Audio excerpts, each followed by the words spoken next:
What's up, everybody? So I am still here in New York, and I didn't forget about the new M3 iMacs that I got to check out at Apple's private event out here last night. And look, it's the iMac, right? The iMac is going to come in the same exact design, the same body as the 24-inch iMac from early 2021. And all it's doing is replacing the M1 with the new M3 chip, and you get all the new architecture and the benefits from it. Now, the new M3 chip has an 8-core CPU and 10-core GPU that's built on the 3nm process, the first ever on a computer. And Apple says that the iMac with an M3 is up to 2 times faster than the previous iMac with an M1. And the emphasis throughout this entire keynote was directly addressing people who still have Macs that are running on Intel machines. They also did a lot of comparisons when they showed the improvements from an M1 to an M3, showing a significant jump. Now, they did include the M2 in a lot of their examples, but clearly the big jump here is from M1 to M3, or specifically Intel users to a new M3 chip.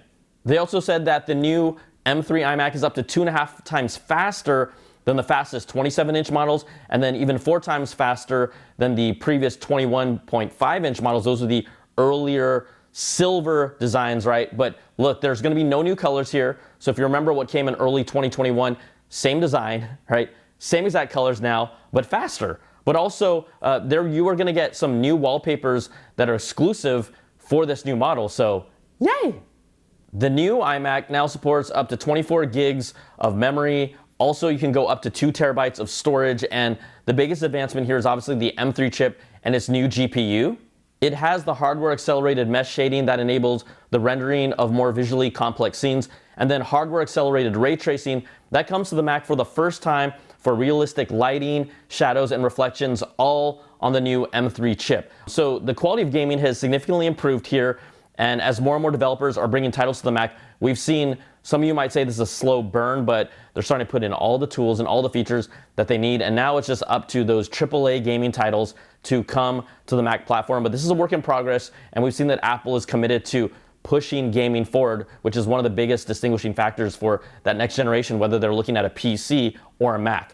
The new iMacs also feature Wi-Fi 6E and Bluetooth 5.3, but there's no Wi-Fi 7 on any of the new hardware. So not on the iMacs, not on the MacBook Pros. And we know that you can upgrade anytime you want, but Apple Silicon is so good, it is really tough to convince someone to upgrade after 2 years. I mean, not everyone is doing this, especially for someone like my mom who's on an M1.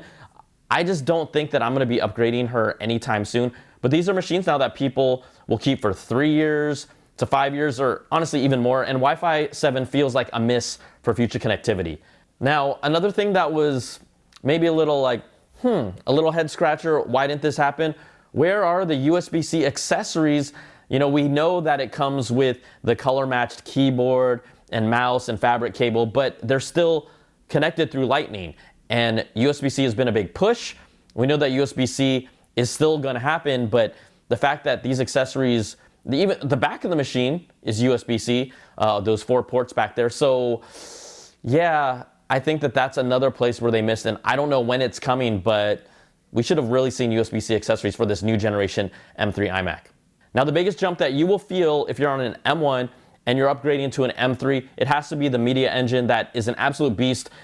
It doesn't exist in the M1, and so here, if you're an aspiring or up-and-coming content creator, honestly, I could legitimately do everything that I do on an M3, but this tears through, that media engine tears through these large, high-fidelity, 4K, 8K, ProRes files, and just makes your editing, exporting, rendering a whole lot faster. Now, the M3 iMac, it starts at $1299.